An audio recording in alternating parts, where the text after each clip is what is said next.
eu sou um apaixonado pelo tema de história da igreja, né? Inclusive, o meu TCC em jornalismo, isso já lá nos anos 90, né, quando eu obtive a minha primeira graduação em jornalismo, foi justamente sobre a chegada do Adventismo ao Brasil. Depois virou este livro aqui, né? A CPB publicou, agora fizemos um relançamento, material atualizado, com mais informações, ele está recheado de fotos históricas, e eu convido os irmãos a conhecerem esse trabalho, não porque eu tenha publicado, porque foi inicialmente meu TCC, mas porque as histórias dos pioneiros que estão aqui contidas, elas merecem muito ser relembradas e nos inspirar. Sabe, quando a gente pensa assim que eles tinham tão pouco e fizeram tanto pela pregação do Evangelho, eles tornaram o Brasil, de certa forma, né, pelo trabalho deles, foi possível tornar o Brasil hoje o maior país adventista no mundo. E foi uma das últimas nações a serem alcançadas pela mensagem dos três anjos, né? Porque, inclusive, o pastor Westphal, Frank Westphal, que foi o primeiro pastor a vir ao Brasil para fazer os primeiros batismos, primeiramente aqui no interior de São Paulo, né? Pertinho aqui de nós, onde nós estamos, Piracicaba, Rio Claro. Depois ele desceu lá para Santa Catarina para fazer o segundo e o terceiro batismos no Brasil. O pastor Westphal, ele escreveu um livro, uma espécie de diário, né, de suas viagens e de sua missão, com o título, em português, seria Desbravando o Continente Negligenciado. Porque, de fato, foram quase 40 anos depois do grande desapontamento que a mensagem acabou chegando ao Brasil, graças às publicações, né? Vocês devem conhecer a história, se não conhecem, estão convidados a conhecer, a ler esse livro, porque é realmente muito inspirador. Deus fez com que a mensagem chegasse ao nosso país, quando ainda não havia missionários, não havia pastores, colportores. A literatura chegou e começou a germinar aqui em terras brasileiras. Depois chegaram os colportores, os pregadores, missionários, e aí eles foram colhendo e continuando a plantação, né, de igrejas, fazendo seu evangelismo, enfim. É uma história maravilhosa.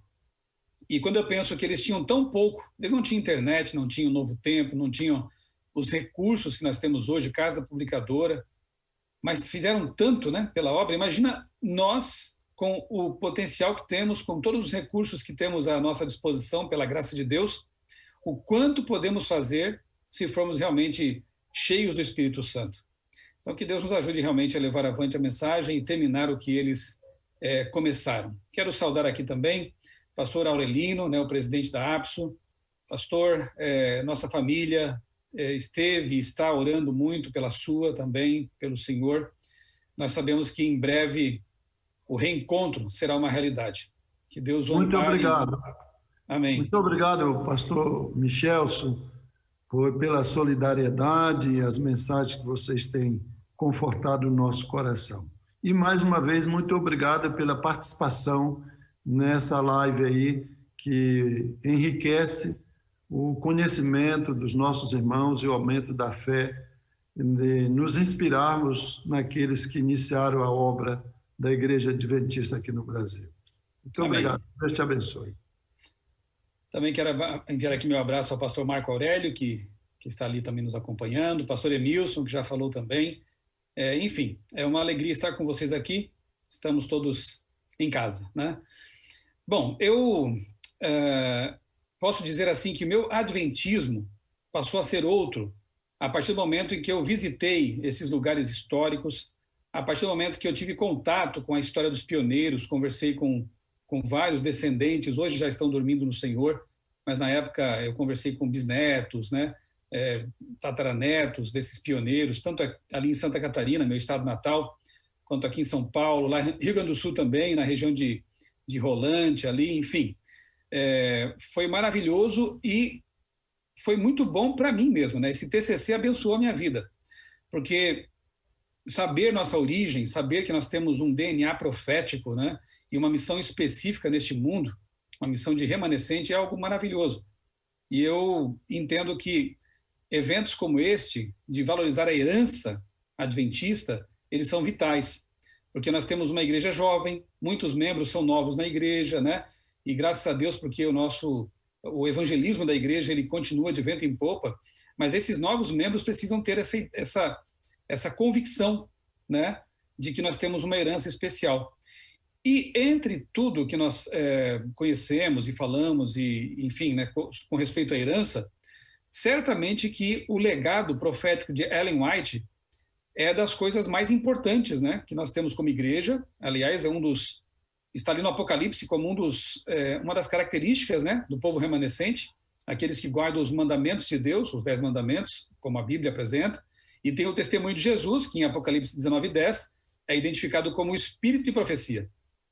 Então, é muito importante também nós termos essa convicção de que Deus realmente nos presenteou como igreja com a manifestação especial do dom profético na vida de Ellen White.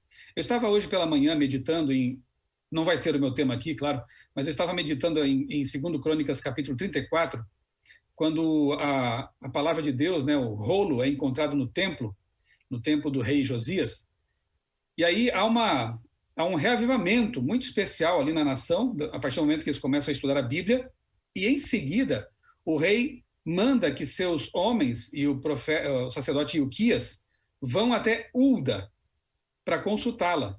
Quem foi Hulda? Uma profetisa. Então nós temos aí, como base do reavivamento espiritual em Israel, duas coisas bem especiais. Primeiro, os profetas canônicos, representados ali na Bíblia Sagrada, né, no rolo da lei. E uma profetisa não canônica, porque Hulda não escreveu nada na Bíblia, né? Então ela pode ser tida como uma profetisa não canônica, mas fez parte também do reavivamento. Em nosso tempo não deve ser diferente.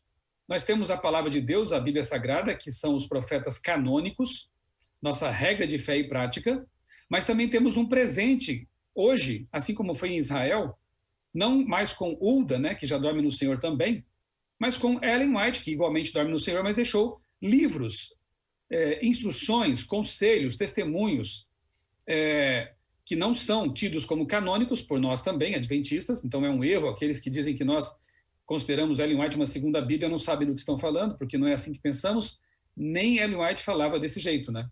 Mas temos aí Ellen White como uma profetisa não canônica. A pergunta é, será que Ellen White, ela suporta, os textos dela suportam o crivo da história, da ciência? Eu sou um apaixonado por ciência, os irmãos sabem que eu gosto muito de falar sobre criacionismo, inclusive tenho uma pós-graduação em biologia molecular e sou realmente um apaixonado, sempre fui, pela boa ciência. A pergunta é, será que aquilo que Ellen White escreveu sobrevive realmente, se nós fôssemos submeter ao crivo da boa ciência? Eu quero responder essa pergunta com, então, uma apresentação. Eu vou compartilhar com vocês aqui a minha tela. Justamente o título da minha palestra, Ellen White e suas contribuições para a ciência. Por incrível que pareça, uma menina, ela começou o seu ministério profético com 17 anos, interessante, né? No mundo de Barbados, né? Pense, uma menina frágil, sem escolarização, sem educação formal, porque ela foi impedida pela doença, né? Nós sabemos a história, mas ela, graças ao poder de Deus, conquistou seu espaço de profetisa, de mensageira do Senhor, porque Deus estava com ela. Uma menina, né? Isso é bonito, é interessante lembrar que Deus escolhe as coisas fracas deste mundo para confundir as fortes, né? Então, aí está. Começo com uma ilustração. Imaginem os irmãos um barco, né? Pensa assim, que sabe, lá no Amazonas, aqueles rios, né, caudalosos ali do Amazonas. E nós temos aqui o capitão A e o capitão B, ok? Ambos recebem no começo da viagem um mapa para navegação segura, para chegar até um ponto X da viagem. Eles recebem com o mapa a seguinte instrução: capitão, esse mapa vai guiá-lo até certo ponto da viagem, você deve chegar ali, parar e aguardar novas instruções. Isso está aqui no mapa, veja, está escrito aqui, olha, vá até tal lugar, pare e aguarde novas instruções. Muito bem, o capitão A toma o mapa e começa a viagem. Chega até o ponto indicado no mapa, relê a instrução e aguarda conforme o mapa orienta, né? aguarda novas instruções. Depois chega então uma outra pessoa e o ajuda a completar a viagem. Muito bem. Capitão B, ele faz a mesma coisa, pega o mapa, vai até o ponto indicado, mas quando chega lá, ele pensa assim: para que esperar mais instruções? Eu já tenho o mapa, eu já tenho o barco, eu vou tocar a viagem. Não preciso aguardar mais instruções. Eu pergunto a vocês, quem de fato obedeceu o mapa? O capitão A ou o capitão B? Eu sei que a resposta é óbvia, né? Foi o capitão A, porque o mapa predisse a vinda de mais instruções, de mais conselhos, mais orientações para que a viagem pudesse ser concluída em segurança. E se eu lhes disser que a Bíblia Sagrada, que é o nosso grande e supremo mapa, prediz que nos últimos dias haveria mais instruções, não para substituí-la, mas para nos ajudar a ter um restante de viagem segura, para que nós possamos, né, chegar bem ao porto final. É exatamente isso. Eu não vou ter tempo aqui de ler todos os textos, mas eu creio que os irmãos devem se lembrar que Mateus 24, ali Jesus diz que haveria falsos profetas no fim do tempo. E se haveria o falso, obviamente que Jesus também está aí, nas entrelinhas, predizendo que haveria o verdadeiro. Porque qual seria o sentido de advertir as pessoas nos últimos dias de que haveria o falso se não houvesse o verdadeiro, né? Então fica implícito aí que realmente haveria o verdadeiro profeta também, e que, como diz João em sua carta, nós temos que provar os espíritos para ver se procedem de Deus, né? Esse é o conselho que nos vem da Bíblia, do apóstolo João. Efésios capítulo 4, versos 8, 11 e 12, ali é dito que entre os dons que Jesus deixou para a sua igreja ao ascender ao céu, está o dom de profecia. E ele permaneceria com os demais até o fim, até a volta de Jesus. Interessante, não? Nunca esse dom foi perdido. Joel 2, não conhecemos muito bem esse texto, né? Falando ali do contexto do tempo do fim, versos 28 a 32, é dito que no fim dos tempos, os jovens teriam visões e os idosos teriam sonhos proféticos. Então esse dom se manifestaria sim no fim do tempo.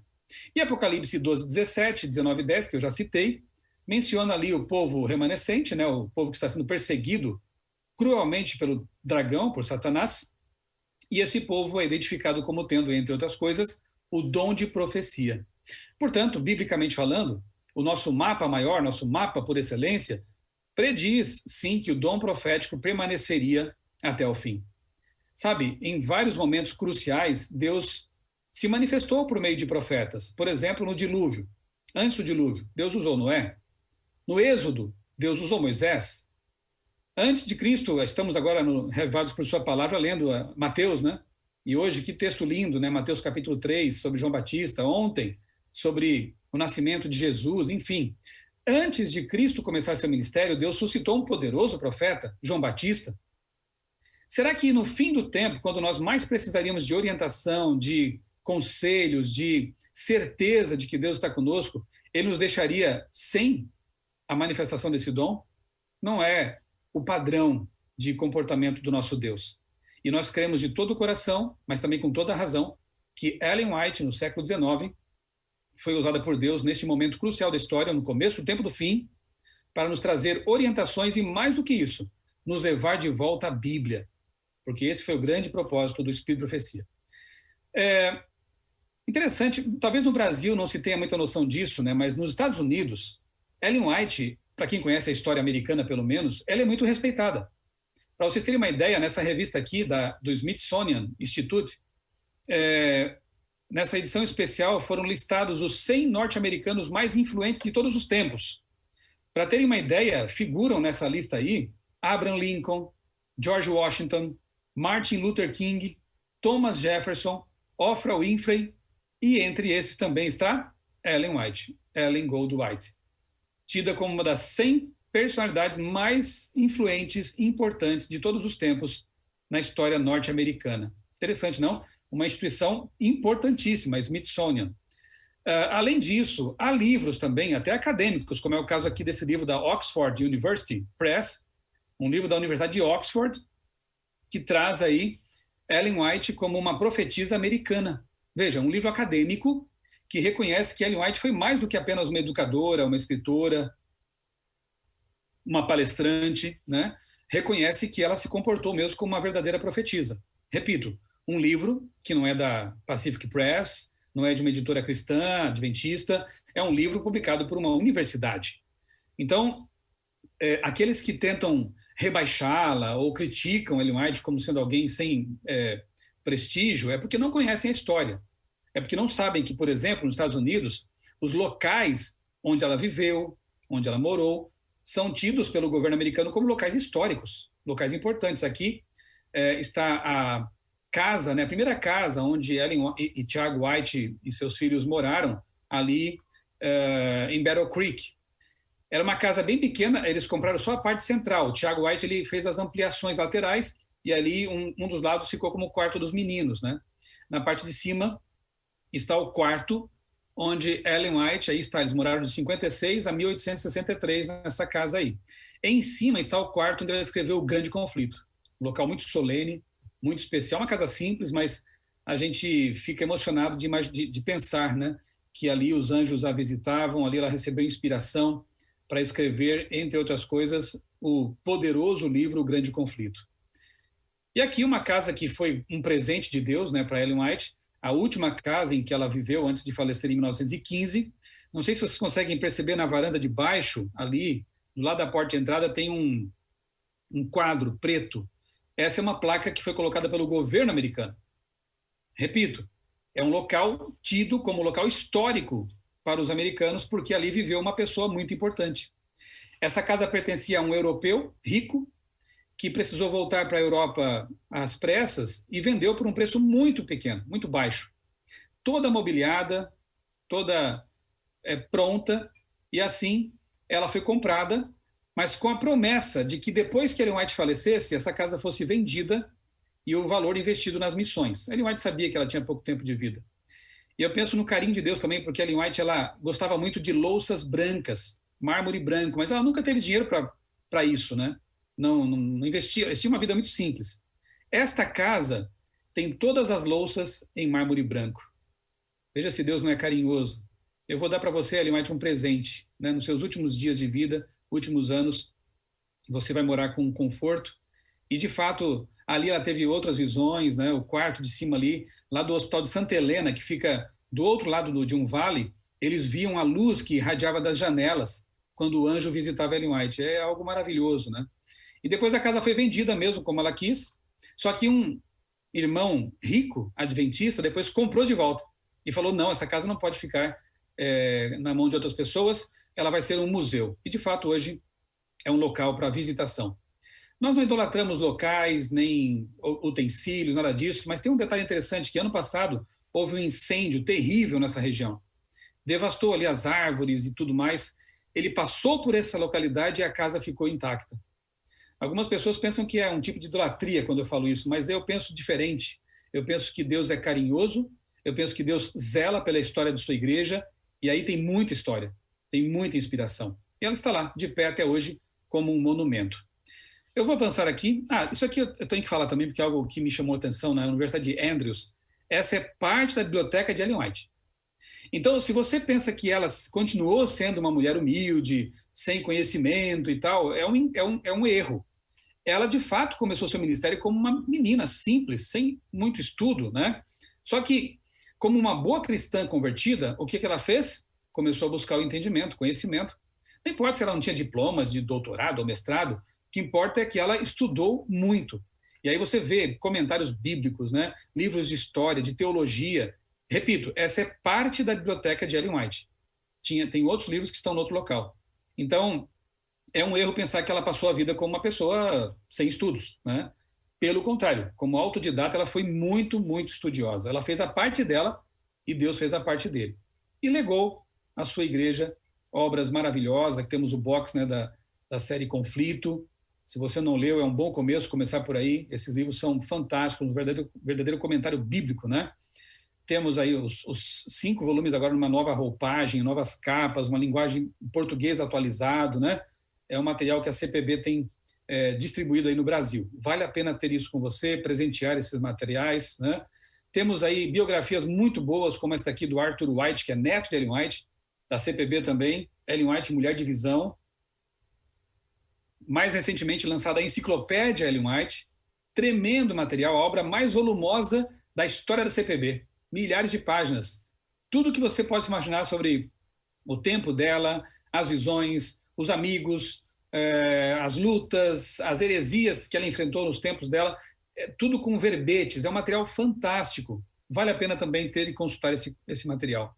Um livrinho pequeno, com poucas páginas, 100 e poucas páginas, também interessante, do William Fagel. O pastor William era, eu acho que aposentou, não sei, não tenho certeza, mas ele é do White State, né, o centro que cuida das obras de Ellen White, da promoção desses conteúdos lá na sede mundial da igreja. 101 perguntas sobre Ellen White e seus escritos. E vai ao ponto, assim, com perguntas bem breves, né? Vale a pena também conferir esse conteúdo aí. Série Mensagens de Esperança, também uma coleção muito boa. Enfim, feita essa pequena propaganda aqui, né? Porque você sabe que ela escreveu mais de 100 mil páginas, então, de conteúdo dela tem muita coisa. Tem muita coisa. É realmente uma das escritoras mais prolíficas da história dos Estados Unidos e do mundo, né? Vamos lá. Será que Ellen White entendia de ciência? Será que Ellen White escreveu coisas que realmente passam no crivo da ciência? Para começar, vejam que discernimento ela demonstra aqui na meditação Olhando para o Alto. Hoje, as pessoas declaram que os ensinos de Cristo concernentes a Deus não podem ser provados pelas coisas do mundo natural, que a natureza não está em harmonia com as escrituras do Antigo e Novo Testamentos. Não existe essa suposta falta de harmonia entre a natureza e a ciência. A palavra de Deus, do Deus do céu, não está em harmonia com a ciência humana, mas em perfeito acordo com a sua própria ciência criada. Isso é fantástico, porque ela faz distinção entre a filosofia humana falha, a ciência humana falha, e a ciência divina, que é perfeita. Então, um outro texto aqui também interessante, por exemplo, Ciência do Bom Viver, né? Aquele que conhece a Deus e sua palavra, por experiência pessoal, sabe que na verdadeira ciência, ela sempre faz distinção entre a falsa e a verdadeira ciência. Eu já vou explicar um pouquinho mais sobre isso aqui. Sabe que na verdadeira ciência nada pode haver que esteja em contradição com o ensino da palavra, uma vez que procedem ambas do mesmo autor, a ciência e a Bíblia, né? A verdadeira compreensão delas demonstrará sua harmonia. A esse estudante, a pesquisa científica abrirá vastos campos de pensamentos e informações. Então, são dois livros de Deus, a verdadeira ciência, a natureza observada, e a palavra. Eu faço aqui uma comparação para vocês terem uma ideia do que ela está dizendo. Quando se fala assim que a vida começou por acaso, lá no mar primitivo, né, a macroevolução, isso não é ciência, porque isso não é observável, ninguém pode voltar no tempo e verificar se foi assim mesmo. Aliás, por sinal, o meu TCC na pós-graduação de Biologia foi uma pesquisa justamente sobre isso. Será que hoje tem como demonstrar cientificamente que a vida começou quimicamente lá por acaso? E eu pude perceber, porque eu li vários artigos recentes de geoquímicos, bioquímicos, químicos, biólogos, nenhum deles consegue demonstrar como a vida teria surgido. Eles simplesmente afirmam. Isso é a falsa ciência segundo Ellen White, porque você não tem como verificar. Agora, quando você diz assim, como a Bíblia fala, né, que a vida só provém de vida, porque Deus criou a vida, isso é puramente científico e demonstrável. Louis Pasteur já provou isso lá no século XVIII mesmo, né, que a vida só pode provir de vida.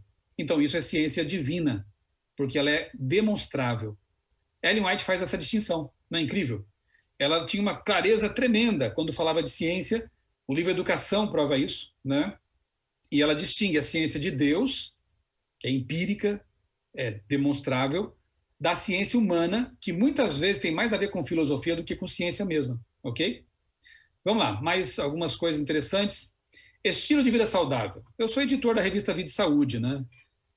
A revista Vida e Saúde é a mais antiga publicação de saúde no Brasil, sendo publicada ininterruptamente desde 1939. Já tem mais de 80 anos aqui no Brasil. E eu louvo a Deus pela existência dessa revista e louvo a Deus pelo fato de que nós nos pautamos por aquilo que Deus revelou à sua serva lá no século XIX. Incrível, não? Que coisas que ela falou sobre vida saudável? Muita coisa, né? Por exemplo, ela dizia que o câncer é causado por vírus. Numa época que eles nem sabiam exatamente o que era vírus, bactéria, essas coisas, né? No Ciência do Bom Viver, ela diz assim, ó, a carne nunca foi o melhor alimento. Seu uso agora é, todavia, duplamente objetável, visto as doenças nos animais estarem crescendo com tanta rapidez. O povo come continuamente carne cheia de micróbios, de tuberculose e câncer. Assim são comunicadas essas e outras doenças. Mas como assim? Micro-organismos? Olha só, em 1956, bem depois da morte dela, né, 40 anos depois da morte de Ellen White, a revista Newsweek publicou um artigo mostrando que o Dr. Wendell Stanley provou, cientificamente, que, de fato, vírus estavam ativando fatores de câncer, os chamados vírus carcinogênicos. Como Ellen White podia saber 40 anos antes, ou melhor, né, ela escreveu isso antes ainda, né, Ciência do Bom Viver, quer dizer, foi antes dela morrer, né? Então, podemos pensar assim, em 50, talvez 60 anos antes da descoberta, ela já estava anunciando que micro-organismos, né, tinham sua responsabilidade aí também no desenvolvimento de tipos de câncer. Incrível. Intitulado Uma Dieta Vegana Prejudica a Resistência e a Força Muscular, estudo publicado em 2020, ano passado, recentíssimo, no European Journal of Clinical Nutrition, observou que participantes que tinham uma alimentação vegana, nós não usamos essa expressão, né, mas eu estou usando a expressão usada na pesquisa, nós usamos vegetarianismo estrito, né, é o que nós pregamos. Pessoas que usavam esse tipo de dieta, no mínimo 2 anos, apresentaram melhor condicionamento físico e maior resistência para atividades aeróbicas que os que comiam carne a vida toda. Há pessoas que pensam que quando se para de comer carne vai ficar fraco, né? Enfim, mas a pesquisa mostra que quem adotou uma dieta vegetariana ali acabou tendo mais força, vigor para exercícios físicos. E Ellen White já dizia isso lá no século XIX.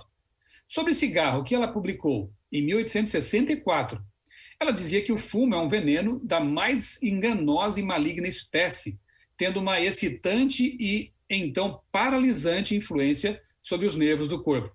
É por tudo isso mais perigoso, porque seus efeitos sobre o sistema são bem devagar e, a princípio, raramente percebidos. Multidões têm caído vítimas de sua influência venenosa. Ok, qual é a novidade hoje disso aí? Nada, mas lembre-se de que no tempo dela, fumar cachimbo era considerado benéfico para asma e doenças como a tuberculose e outras doenças do pulmão. Médicos receitavam o tabaco para ajudar a resolver problemas respiratórios, acreditam nisso? Foi somente em 1957 que a Sociedade Americana do Câncer e a Associação Americana do Câncer concluíram que fumar, de fato, causa câncer de pulmão. Ellen White estava muito à frente do seu tempo com a compreensão desse assunto. Quase 100 anos antes, ela já dizia, é um veneno insidioso, vai matando aos poucos. Porque quando a pessoa percebe que está com câncer de pulmão, muitas vezes já é tarde demais para reverter o processo. Incrível, mais uma vez. Luz solar que mata bactérias. Ciência Médica e o Espírito de Profecia, páginas 9 e 10, Ellen White escreveu o seguinte: os aposentos que não são expostos à luz e ao ar tornam-se úmidos. As camas e a roupa atraem umidade e a atmosfera desses recintos é tóxica, porque não foi purificada pela luz e pelo ar. E hoje ainda, né, mas no tempo dela mais ainda, quando chegava ali o frio, eles fechavam demais as casas, não havia circulação, e muita gente morria com doenças como tuberculose, câncer, asma, enfim, né? Toda a família tinha sempre ali várias crianças que perdiam a vida, né, por doenças que poderiam ser evitadas. Não só porque a medicina não era desenvolvida, mas por hábitos de prevenção que ela começou a ensinar, graças a Deus, ao povo de Deus, né?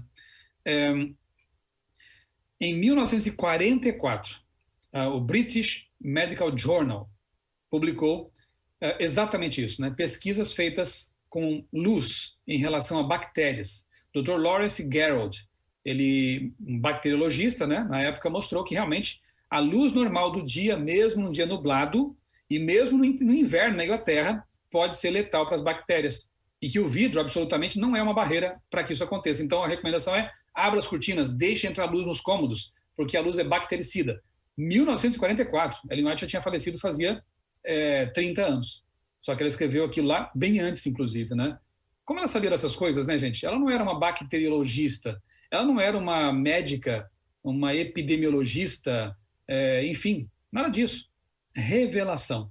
Essa é a única resposta. Efeitos do chá e do café. Claro que o chá não são todos, né? São os chás estimulantes e tem uma categoria de chás que são maléficos, né? Ciência do Bom Viver, página 326, ela escreveu: o chá, no caso o chá preto, atua como estimulante e até certo grau produz intoxicação. A ação do café e de muitas outras bebidas populares é idêntica. O primeiro efeito é estimulante, por causa da cafeína, a gente sabe disso hoje. Em virtude desses resultados, muitos julgam que seu chá ou café lhes traz grande benefício. No primeiro momento até pode ser, mas depois a conta vem, né? Mas é um engano, diz ela. O uso continuado desses irritantes nervosos, hoje a gente chama de estimulantes, né? É seguido de dores de cabeça, insônia, palpitação, indigestão, tremores e muitos outros males, pois eles gastam a força vital. Estimulam e depois, como eu disse, cobram a conta. Os nervos fatigados necessitam de repouso e sossego, em lugar de estimulantes e hiperatividade. A natureza necessita de tempo para recuperar as exaustas energias. Estudantes querem ir bem na prova? Durmam uma boa noite de sono. Não virem à noite à base de cafeína. Hoje tem os energéticos, né? Isso é uma bomba relógio. E lá no século XIX, Ellen White já falava isso. Será que a ciência moderna confirmou isso? Ou é bobagem hoje falar de café, por exemplo? Bom, eu não vou dar minha opinião, eu vou deixar aqui o New England Journal of Medicine, a associação de bebida de café, né? Cafeína, enfim, com causas específicas de mortalidade. E aqui o artigo científico faz uma pesquisa que mostra uma série de problemas que levam à mortalidade, eventualmente, relacionados com a cafeína. Outra pesquisa aqui, no Live Science, a cafeína que prejudica o sono, mesmo horas depois de ter sido tomada, né, o cafezinho, algo estimulante à noite. E aí o sono mal dormido traz uma série de outros males, né? É uma cascata, né? Um problema causa outro, que causa outro, e assim vai. PubMed, um dos maiores sites de artigos científicos em medicina do mundo. O café inibe a absorção de ferro. Muita gente pode estar pensando, talvez, que está com anemia, porque talvez não esteja comendo fontes suficientes de cálcio, e aí, quem sabe, se enchem de leite ou de suplementos, né? Quando pode ser o caso de que eles estejam sendo prejudicados, talvez, pelo consumo de café, de cafeína. Por quê? Porque está provado que ela interfere na absorção do cálcio. Estão percebendo? Enfim, confirmado aquilo que Ellen White já tinha dito, né? Em 2005, essa aqui é a capa da National Geographic, 2005, uma matéria bem interessante de capa, em que os autores pesquisaram as populações mais longevas do mundo e descobriram 3 delas. Os japoneses de Okinawa, os italianos da Sardenha, que tem uma dieta mediterrânea, né? E os adventistas de Loma Linda. Interessante isso aqui. E eles foram procurar, né, assim, os motivos, por que tinha gente lá em Loma Linda renovando a carta de motorista com 100 anos de idade, médicos, cirurgiões ainda operando com 90 anos de idade, com firmeza nas mãos, e perceberam que essa saúde toda deriva de alguns fatores que lá são praticados, né? Como, por exemplo, a dieta vegetariana, prática de exercício físico, fé em Deus, uma vida mais tranquila, enfim. Eu só lamentei um detalhe, quando a Ana Paula Padrão, que na época ainda era repórter do SBT Realidade, eu acho que é isso, ela foi até lá para pesquisar esse assunto entre os adventistas. Depois eu entrevistei a Ana Paula para a revista Adventista, e ela me disse exatamente isso, que o que a impressionou foi a dieta deles, o fato de eles se darem bem uns com os outros, se amam, né? E que praticam exercícios. Enfim, eu só lamentei que ela tivesse que ir aos Estados Unidos, sendo que o Brasil é a maior população adventista do mundo. E ela poderia ter percebido isso aqui, né? Então acho que falta um pouquinho, talvez, nós aqui no Brasil também levarmos a sério aquilo que nós conhecemos, né?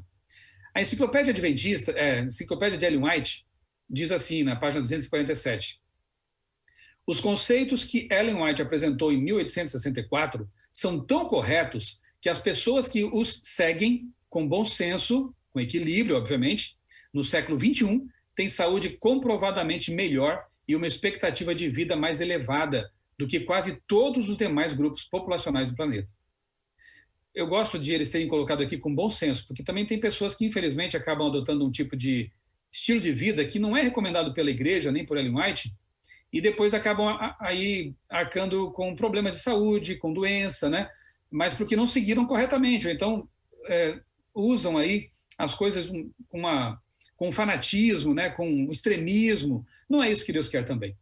A reforma de saúde, quando praticada com bom senso, com sabedoria, não para acusar aqueles que você considera talvez que estejam atrás de você nessa reforma, isso não existe também, ela é benéfica. Agora, se você se tornar um crítico, você vai anular tudo que o vegetarianismo traz de bom, por exemplo, porque o espírito crítico, condenador, ele gera, na verdade, adrenalina no corpo.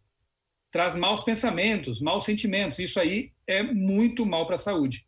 Melhor fosse, e não entendam mal minhas palavras, mas melhor fosse que a pessoa comesse carne ou bebesse café do que ela ficar vivendo de críticas, acusações e maledicência. Porque aí é aquilo que Jesus falou, né? O que sai da boca é muito pior, muitas vezes, do que aquilo que entra, né? Então, equilíbrio, oração, humildade, né? Viva isso para você e seja um exemplo. Mas não fique atacando as pessoas porque não vivem como você. Deus nos deu liberdade, né? Então, funciona por quê? Porque Deus revelou e é científico. Aqui estão algumas capas da Vida e Saúde.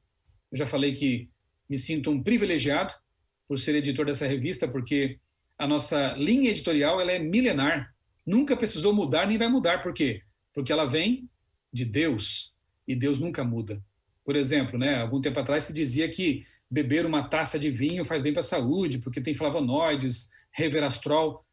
Uma pesquisa feita há 2 anos pela revista Lancet, que é a maior revista de medicina do mundo, em 165 países, mostrou que essa coisa de beba com moderação e tal não existe.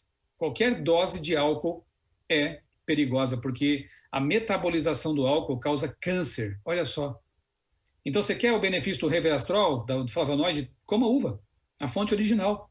Beba suco puro de uva, da Superbom.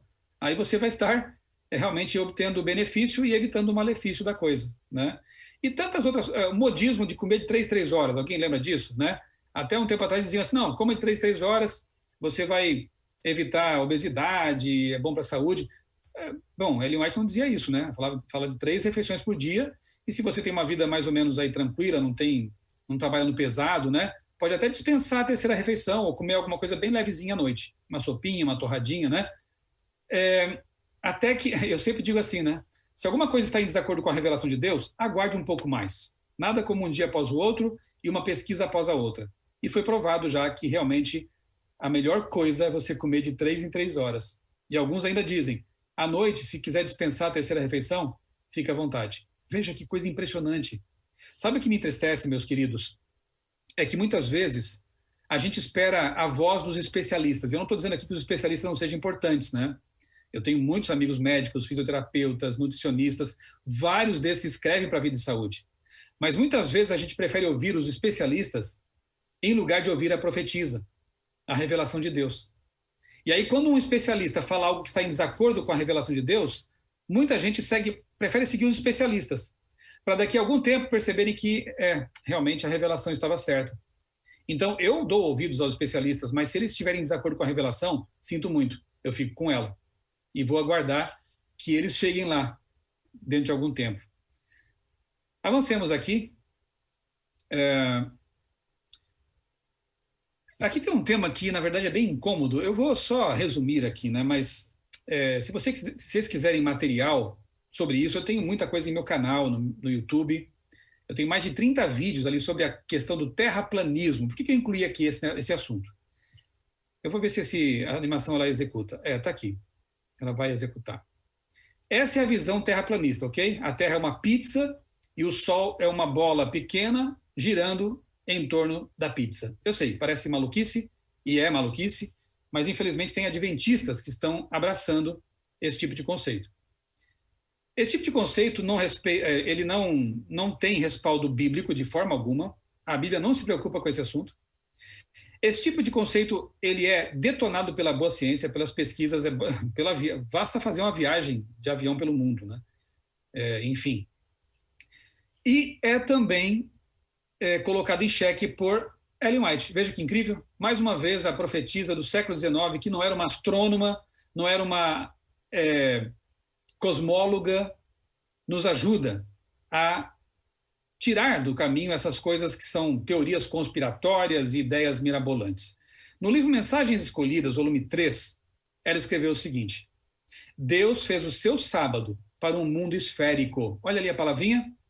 E não tem dificuldade, não precisa nem para o grego, para o hebraico, né? No inglês é esférico mesmo.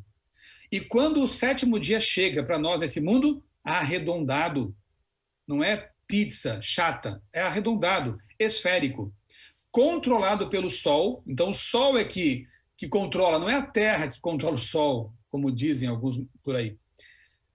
Em todos os países e regiões é o tempo para observar o sábado. Nos países em que não há pôr do sol, como assim? Tem países que não tem pôr do sol? Tem, já vou explicar aqui para vocês. Durante meses, pelo menos, não tem pôr do sol. E nos quais também não há nascer do sol durante meses, o período será calculado pelos registros mantidos. Então, por exemplo, Noruega, Dinamarca, Finlândia, esses países que ficam lá no círculo polar ártico, tem adventistas lá. Como é que eles guardam o sábado nos 6 meses em que o sol não se põe? O sol faz esse movimento aí no céu, ó, tá vendo? Ele sobe, desce, não se põe e sobe de novo. Então, quando ele está ali embaixo, eles sabem que equivale ao pôr do sol. Quando está lá em cima, eles sabem que aquilo equivale ao meio-dia. Os adventistas anotam esses horários, né, num caderninho lá, e quando chega um momento no ano em que ele só tem noite ali, eu não ia querer morar nesse lugar, deve ser bem depressivo, né? Mas tem pessoas que moram lá, nasceram lá e estão acostumadas. Nos 6 meses em que não há sol, só à noite, eles conseguem guardar o sábado pelos registros feitos no caderninho deles. E não é exatamente o que Ellen White disse ali para nós? Nos países em que não há pôr do sol, em que também não há, né, que só à noite, por um período, eles conseguem guardar o sábado como? Calculando pelos registros mantidos. Este fenômeno aqui jamais aconteceria numa terra plana. Aliás, pôr do sol também nunca aconteceria numa terra plana, pense um pouco. O sol só se afastaria, mas continuaria ali com alguma luz lá à distância, né? Mas eles não sabem explicar esse fenômeno e inventam um monte de coisas, mas enfim. Eu costumo dizer o seguinte, ó. Qualquer pessoa ser terraplanista já é uma coisa muito estranha. Um cristão, pior ainda, um adventista, aí não tem explicação. Porque nós temos a ciência, temos a Bíblia e temos Ellen White. Olha só esse texto aqui que incrível. Exaltai-o, página 64. A mesma energia criadora que trouxe o mundo à existência exerce-se ainda na manutenção do universo. Deus é o mantenedor, né? E na continuação das operações da natureza. A mão de Deus guia os planetas em sua marcha ordenada através dos céus. Não é por causa de uma força inerente que a Terra, ano após ano, continua seu movimento ao redor do Sol e produz suas bênçãos. Pergunto aos irmãos, quem gira ao redor de quem? O Sol em cima da Terra ou a Terra ao redor do Sol, como sabem todos os cientistas, como sabia já Galileu, Isaac Newton, Copérnico e como diz Ellen White? Se você crê na inspiração de Ellen White, você vai aceitar o modelo que é o modelo real, heliocêntrico, com a Terra pequena girando ao redor do gigantesco Sol. E não o modelo doido, né, me perdoe a expressão, mas eu só posso pensar nisso, geocentrista, ou que a Terra é uma pizza e o Sol e a Lua seriam bolas pequenas, holofotes, girando aqui em cima da Terra. Por que eu perco meu tempo com isso aqui, né? Poderia até passar isso aqui e deixar para lá. Porque, infelizmente, irmãos, o que o diabo mais quer é lançar dúvidas sobre o cristianismo, a Bíblia, o criacionismo, a religião.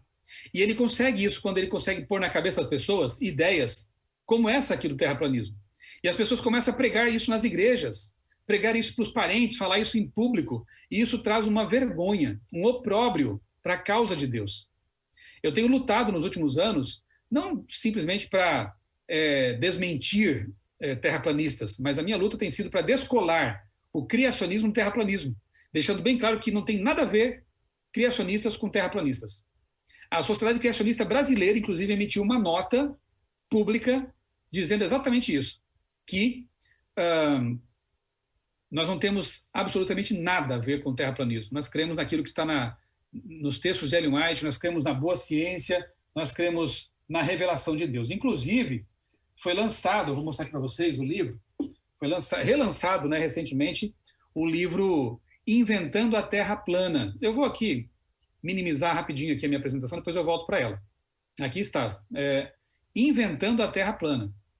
Aqui o historiador Jeffrey Burton Russell, ele mostra como na história essa ideia ela tomou, foi difundida, né, como na verdade uma espécie de cavalo de Troia, tentando denegrir o cristianismo. Os materialistas, olha que ironia, né, evolucionistas, críticos da Bíblia, tentaram colar no cristianismo essa ideia de terra plana, para ridicularizar o cristianismo. Só que quando você analisa a história como fez aqui o Dr. Jeffrey, você percebe que mesmo na Idade Média, os cristãos e os eruditos, Colombo e outros, já sabiam que a Terra é um globo. Há muitas evidências históricas disso. É só você ler esse livro aqui. Agora, o curioso, eu vou aqui revelar um detalhe para vocês. Eu vou gravar um vídeo sobre isso ainda, mas não fiz ainda, né? O curioso é que quando esses terraplanistas não têm uma explicação para um assunto, ou não querem ler o livro, é mais fácil denegrir as pessoas. O que eles andaram espalhando por aí na internet? Que eu seria um apoiador de satanismo. Olha que coisa, a que ponto chegaram, viu? Por quê? Porque o Jeffrey Burton Russell também publicou livros sobre Satanás, sobre o mal na antiguidade, e as capas são assim um pouquinho assustadoras, porque a editora que publicou queria chamar atenção e vender os livros. Só que Jeffrey Burton Russell não é satanista. Eu escrevi um e-mail para ele anteontem, estou tentando gravar um vídeo, inclusive, e comentei, Dr. Russell, estão espalhando esse absurdo a respeito de você, por causa desses livros e tal. Ele me respondeu muito triste, dizendo assim, eu, satanista, eu sou um cristão. E a minha intenção sempre foi mostrar como o cristianismo, né, é realmente uma religião racional, uma religião correta, né? E esses livros que eu publiquei, todos eles, que são, acho que uns 6 livros, né, que falam sobre essa questão do mal no mundo, eu publiquei para mostrar como que o mal era encarado na Idade Média, como que o mal é visto, né, pelas culturas antigas, criticando, inclusive, o próprio Satanás. Veja que coisa. É uma perspectiva cristã. Mas, infelizmente, as pessoas preferem denegrir outras. Isso é diabólico mesmo, né? Porque a Bíblia mesma diz, os mandamentos, né, de Deus dizem que não levante falso testemunho contra o teu próximo. Então, eles estão incorrendo na transgressão da lei de Deus. Eu faço esse parênteses aqui só para esclarecer uma coisa que está circulando por aí. Se caso você souber ou ouvir alguma coisa nesse sentido, saiba que realmente é uma inverdade e é lamentável, né, que pessoas estejam fazendo isso. Então, fecho o parênteses aqui sobre terraplanismo. Quem quiser saber mais sobre isso, vá ao meu canal no YouTube, Michelson Borges. Tem dezenas de vídeos que explicam esse assunto.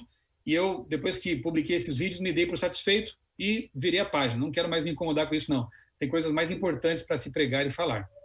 Mas, se você tiver aí necessidade de materiais, busque lá, ok? E leia o livro também aqui da Sociedade Criacionista Brasileira. Muito bem, eu acho que... bom, tem um ponto aqui também que eu quero com ele, então, encerrar, que é o seguinte. No século XIX, mais ou menos na época ali em que Ellen White também escreveu muita coisa, né? Charles Darwin, um autor que hoje ateus, materialistas, darwinistas incensam bastante, né? Louvam bastante, escreveu este livro aí, A Descendência do Homem e a Seleção em Relação ao Sexo. O livro mais famoso dele é A Origem das Espécies, né? Esse aqui o pessoal costuma colocar para baixo do tapete, porque ele é um livro constrangedor. Mas existe, foi publicado e a gente pode comprar aí facilmente. Então, veja, Darwin, nesse livro, afirma que a lacuna atual entre antropóides e humanos se encontra entre o gorila, do lado do macaco, e o negro, ou aborígene australiano, do lado do humano. Olha o que ele escreveu aqui. A ruptura entre homem e seus mais próximos aliados será, então, ampliada, pois irá intervir entre o homem e um estado mais civilizado, como podemos esperar mesmo que o caucasiano branco, né, e alguns macacos tão baixos quanto o babuíno, ao invés de como agora entre o negro e o australiano e o gorila. Absurdamente, Darwin ele coloca os negros numa escala inferior evolutiva. Então, aqueles que acusam os cristãos de racismo, coisa parecida, terão uma surpresa com o texto que eu vou ler daqui a pouquinho de Ellen White, ao comparar com esse texto aqui de Darwin. Mas você já viu nas faculdades por aí, ou nos jornais, falarem que Darwin era racista? Você já viu proporem pichação de estátua de Darwin, derrubar a estátua de Darwin? Nunca vi. Curioso, não? Tem mais. No mesmo livro, ele falou o seguinte sobre as mulheres. Olha aí. A distinção principal nos poderes mentais dos dois sexos reside no fato de que o homem chega antes que a mulher em toda ação que empreenda, requer a ela um pensamento profundo, ou então razão, imaginação, ou simplesmente o uso das mãos e dos sentidos. Se houvesse dois grupos de homens e mulheres que mais sobressaíssem na poesia, na pintura, na escultura, na música, trata-se da composição ou execução, na história, nas ciências, filosofia, não poderia haver termos de comparação. Podemos também concluir que se em muitas disciplinas os homens são decididamente superiores às mulheres, o poder mental médio do homem é superior àquele das mulheres. Gente, Darwin era racista e machista, está percebendo? Vamos comparar com uma outra autora do mesmo tempo dele, para ver se ela é diferente dele? Vamos lá. Mensagens Escolhidas, volume 2, página 342, também do século XIX. O nome do homem de cor é escrito no livro da vida ao lado do nome do homem branco. Todos são um em Cristo. Nascimento, posição, nacionalidade ou cor não podem elevar nem degradar os homens. Que diferença, não? Essa autora aqui, que muitas vezes é criticada, que é acusada de racista de modo injusto, porque ela escreveu, sim, sobre casamentos e os problemas que poderia haver para a descendência, é preciso conhecer o contexto. No entanto, o filho dela, com o apoio dela, fez um lindíssimo trabalho entre os negros no Mississippi. Famílias pobres, que não tinham oportunidades, o filho de Ellen White foi para lá, como pastor, e ajudou aquelas pessoas com alfabetização gratuita, com cursos, enfim, deu melhores condições de vida para aquelas pessoas. Ellen White era abolicionista. Ela chegou na época dela a propor um tipo de desobediência civil. Quando o governo tratava ali os negros como quase animais, escravos, e disseram assim, o governo dizia assim, se algum negro escravo for pego fugindo, prenda essa pessoa e devolva ao seu dono, né? Ellen White falou, não, de jeito nenhum. Por quê? Porque o nome do homem branco, assim como o nome do homem negro, estão escritos igualmente no livro do céu, porque eles são são iguais. Para nós criacionistas não existe raça branca nem raça negra. Para nós criacionistas existe raça humana. Existem etnias. Mas nós não temos motivo nenhum, como cristãos criacionistas, para ser racistas, porque todos proviemos de um mesmo casal, Adão e Eva. Então, nós temos todos os motivos para entender que somos irmãos, né, de sangue. Agora, evolucionistas é diferente. Pelo menos se eles seguirem aquilo que o seu mais expoente, né, escritor e pensador, Darwin, escreveu lá no século XIX. Ele colocava diferenciação. E sobre mulheres, o que Ellen White escreveu? Olha que interessante, Testemunho Celeste, volume 1, página 412. Ao criar Eva, Deus pretendia que ela não fosse nem inferior nem superior ao homem, mas em todas as coisas lhe fosse igual. O santo par não devia ter nenhum interesse independente um do outro, e não obstante, cada um possuía individualidade e pensamento e de ação. Olha que coisa impressionante. Enquanto Darwin dizia que o homem seria superior à mulher em tudo, não só fisicamente, mas também em composição de música, de texto e tudo mais, Ellen White diz, na mesma época, que ontologicamente homem e mulher são iguais diante de Deus. As diferenças que há são complementares, graças a Deus por isso. Então, com quem você fica? Com Darwin, que é elogiado, incensado até hoje pelos cientistas, pelos acadêmicos, ou com Ellen White, essa mulher simples, mas que no século XIX revelou tanto discernimento? Eu não tenho nem dúvida, eu fico com Ellen White de olhos fechados. Muito bem, Eu fico por aqui. Meu tempo já estourou aqui, mas leio aqui um último texto, 2 Crônicas, capítulo 20, verso 20, que diz: crede no Senhor vosso Deus e estareis seguros. Crede nos seus profetas e prosperareis. Queridos irmãos, há segurança quando nós confiamos na revelação de Deus. Ainda que a ciência não tenha chegado lá, confie, ela vai chegar. Que Deus nos ajude a realmente valorizar essa herança maravilhosa que Ele deu à sua igreja. Que Deus nos ajude a valorizar a herança profética que Deus concedeu à sua igreja. E prosperemos, em todos os sentidos, ao conhecer e colocar em prática esses ensinamentos.